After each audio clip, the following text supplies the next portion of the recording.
What's good, World Squad? Back with another video. And hey guys, on today's episode, I want to talk about the top mistakes that entrepreneurs make. If this is your first time watching this channel, my name is Travis Cooper. Here on this channel, we talk everything entrepreneurship, Amazon, or anything just to help you buy back more of your time so that you can spend with the people you love, doing the things that you enjoy most. Let's get straight into today's episode. All right, based on my experience in entrepreneurship over the last 13 years, these specific mistakes will save you tens or hundreds of thousands of dollars.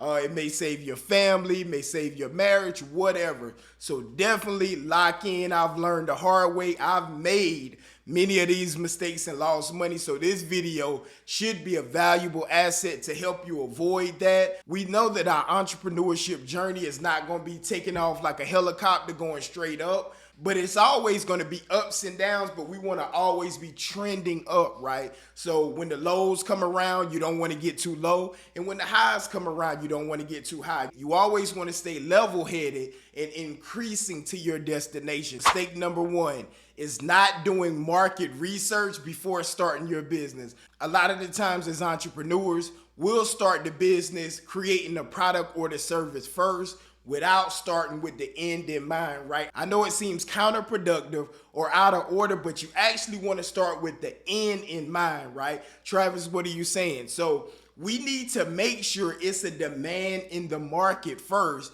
before we create a product or we create a service, because the worst thing can happen, and it has happened to me multiple times.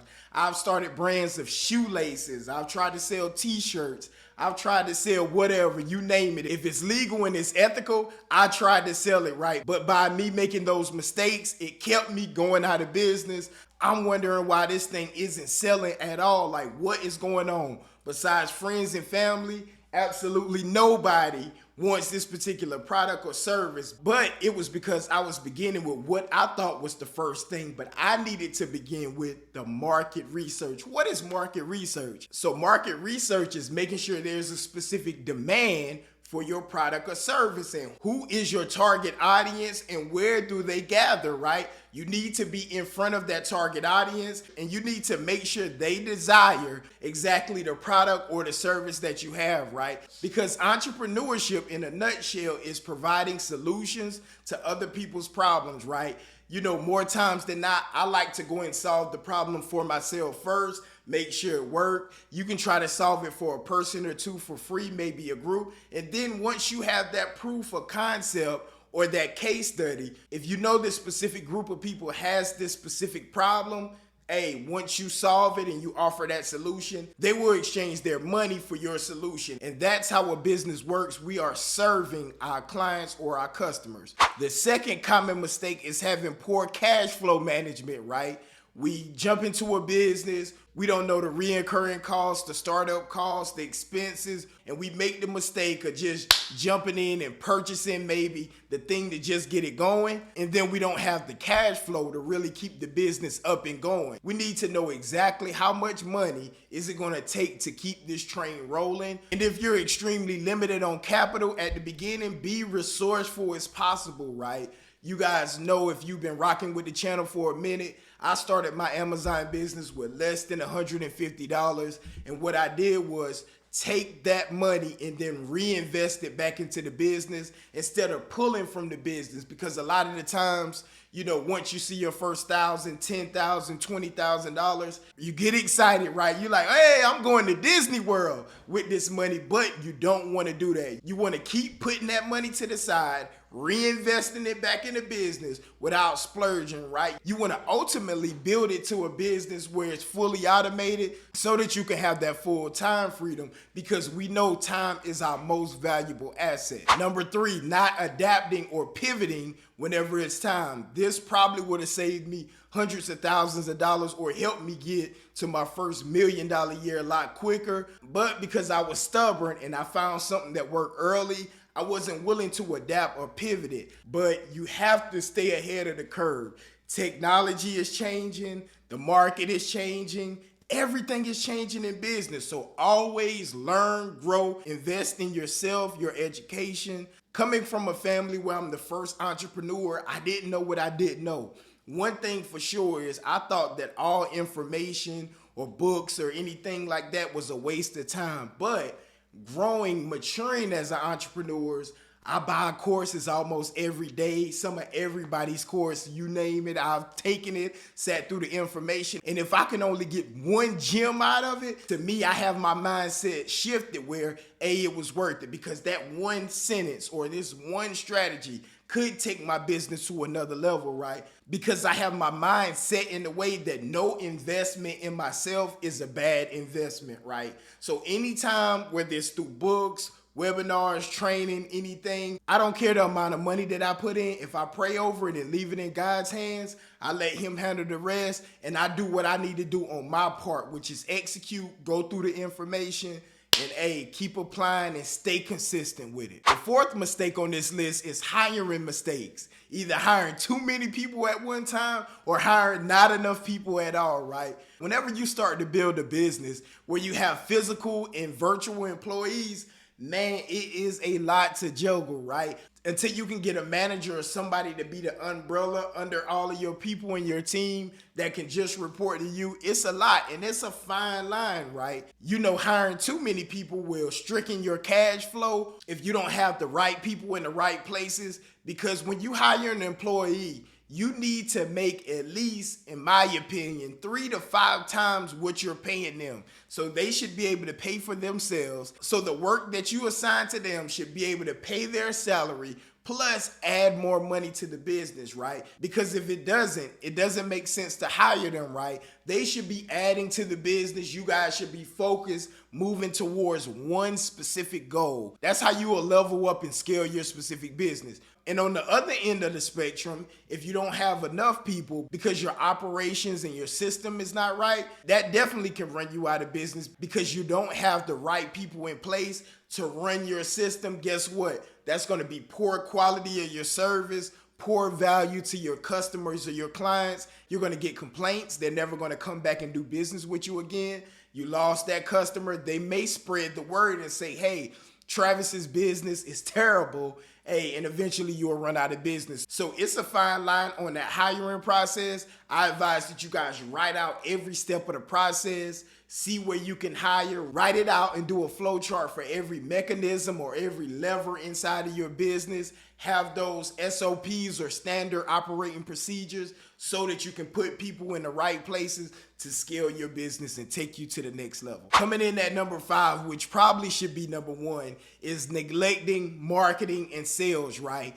Marketing, in my opinion, is probably the most important part of your business, right? Because I don't care how great your service or your product is, if your marketing isn't good where you can draw people in to test it out, hey, nobody's going to know you have the greatest book in the world. Nobody's going to know you have the greatest products in the world or the greatest carpet cleaning or you have the greatest lawn care. You can cut grass better than anybody in the world. But guess what? Because you don't market your business, you haven't been drawing in your target audience, guess what? You're not going to get any business. And in my head, at the beginning of my journey, because I wasn't marketing right, that made me believe that I had a bad product or a bad service. But that's not always the case. Sometimes you could just be marketing to the wrong audience. So let's say, for example, you have a hamburger shop or a hot dog shop and you're marketing to vegans or vegetarians.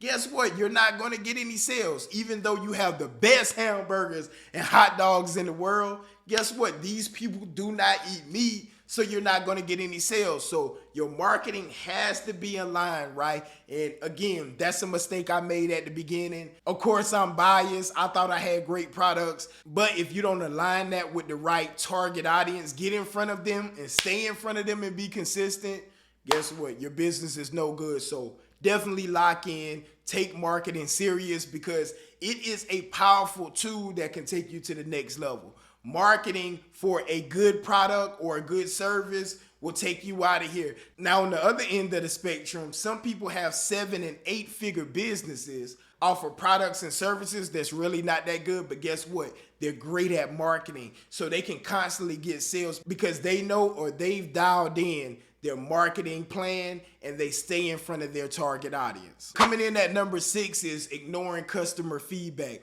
Remember, in business, we are a service. We're here to serve the customers. They're basically our bosses, right? So the way to get better or improve your business, to make more money, to serve more people, is to listen to all the complaints. Now, of course, we know we can't make 100% of the people happy, but take into account, take that criticism, swallow your pride and say, hey, how can I make this a little bit better, right? Because it's gonna help you fine tune your business and actually help you make more money. Even with the people that's hating or saying negative things, sometimes you gotta step back and say, well, hey, is this true? Because how God works is sometimes what they meant for evil, God can turn it around and make it good. So let's say, for example, they saying, hey, your products are terrible, it's trash because your delivery time is over 2-3 weeks. And you have to sit back and analyze and say, hey, how can I shorten this thing? So by them trying to trash your brand or your business, you improve on that. And guess what? Once you get that delivery time down to a couple days or a week, it explodes your business. You're now making 7-8 figures a year off of this one comment that was meant to try to hurt your business. So always stay locked in. Anything that a customer tells you, and if it comes in quite often, go in and see if you can tweak it to try to improve it so that we can give our customers and our clients the best experience possible. Coming in at number 7 is failing to set goals and metrics. We always need to have a target, right? Targets are so important in business. We have to know where we're going, right? Because if we don't, we'll just be drifting away. I'm not sure if you guys ever heard of the book Outwitting the Devil by Napoleon Hill, but it talks about drifting, right? That the enemy's mission is to get you to drift away. Our brains are our most powerful asset. So when we lock our brain into something and we constantly go at it, guess what? We are going to attain that goal one way or another. And this is the same way if you're ever traveling to a destination.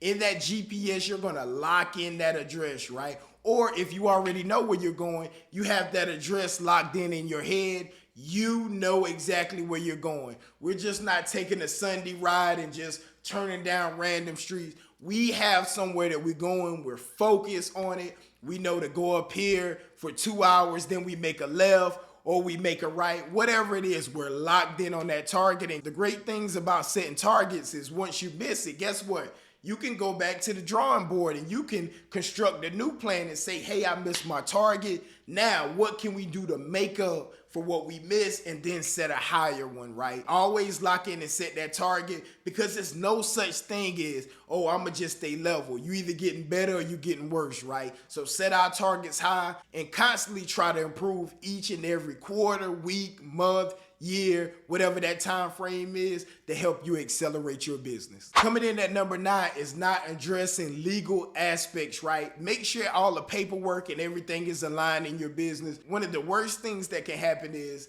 you partner with somebody, you guys run up an extremely profitable or lucrative business, and the paperwork is just not right. I've heard many horror stories where they didn't sign this or they didn't go to a lawyer and get the paperwork right. So once you start to see cash flow, you don't always have to do it in the beginning. Make sure the business is actually providing cash flow. It's something that can scale, but always get it done. Once you have the money to do it, go sit down, go talk to somebody to make sure you and your partners, if you have any, are protected.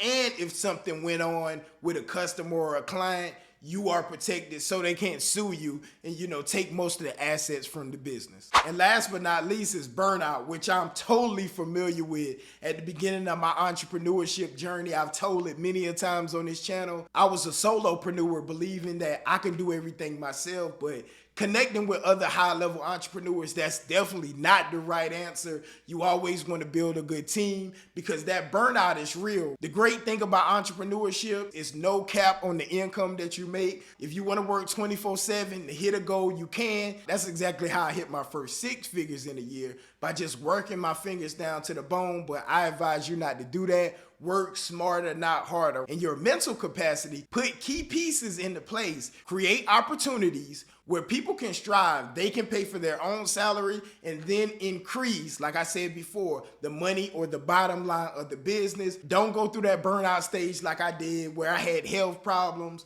You can have marital issues. You can have parental issues. all kind of stuff going on. So save yourself some time and headache and begin with the end in mind. Hopefully you guys received a ton of value from this video. If you guys want to connect with me, the resources are down in the description of this video. Y'all be blessed. See you on the next one. Love.